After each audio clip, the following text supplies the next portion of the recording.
आज़ाद view YouTube channel में भलीकार आऊं आहियां मुख्तियार जरवार। साथियो, छा तव्हां ज़हीन ऐं होशियार आहियो? जेकॾहिं हा त असां पुछंदासीं तव्हां खां दिलचस्प ऐं मालूमाती सवाल। हर सवाल खां पोइ जवाबु ॾियण जे लाइ तव्हां वटि हूंदो 10 सेकंड जो टाइम। जेकॾहिं वधीक टाइम घुर्बल हुजे त तव्हां वीडियो खे रोके सोचे पोइ जवाबु कमेंट करे सघो था। तो साथियों, बिना के टाइम विञाइण ते पाण हलूं था पंहिंजी वीडियो जी तरफ़। ॿुधायो त उहा कहिड़ी शइ आहे जेका हिकु भेरो फाटी पवे त ॿीहर उनखे सिबी नथो सघिजे।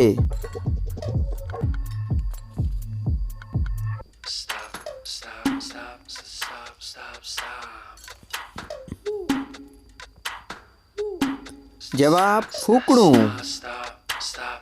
ॿुधायो त उहा छा आहे जे ज़ाल करे त मुड़ुस परेशान, जे मुड़ुस करे त ज़ाल परेशान।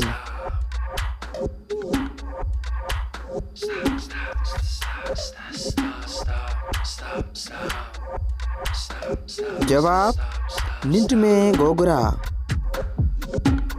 ॿुधायो त उहा कहिड़ी शइ आहे जेका हूंदी त आहे पर नज़र न ईंदी।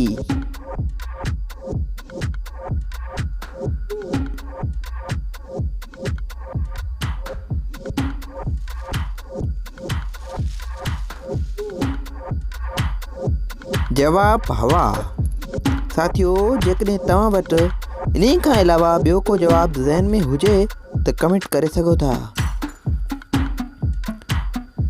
जेकॾहिं तव्हां वटि माचिस जूं 3 तीलियूं हुजनि त छा तव्हां उन्हनि खे टोड़ण खां सवाइ 6 जो अंग लिखी वेंदा? कॉमन सेंस जो दिलचस्प सवाल आहे।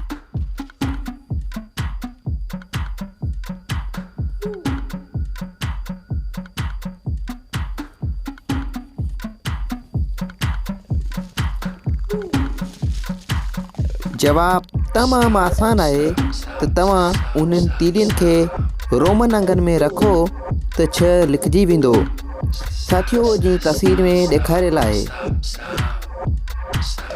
प्यारा साथियों, ॿुधायो त उहा कहिड़ी शइ आहे जंहिं वटि हिकु बि अखि न आहे पर हर शइ खे ॾिसी सघे थी।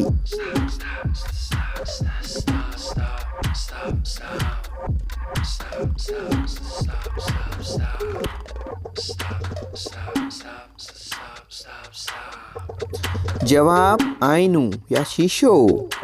साथियों, तव्हां केतिरनि सवालनि जा जवाब ॾिना कमेंट करे असांखे ज़रूरु ॿुधाइजो ऐं तव्हांखे हीअ वीडियो कीअं लॻी पंहिंजी राय जो इज़हार कजो। वधीक वीडियो जे लाइ चैनल खे सब्सक्राइब करियो। दुआउनि में असांखे यादि रखिजो। अल्लाह हाफ़िज़।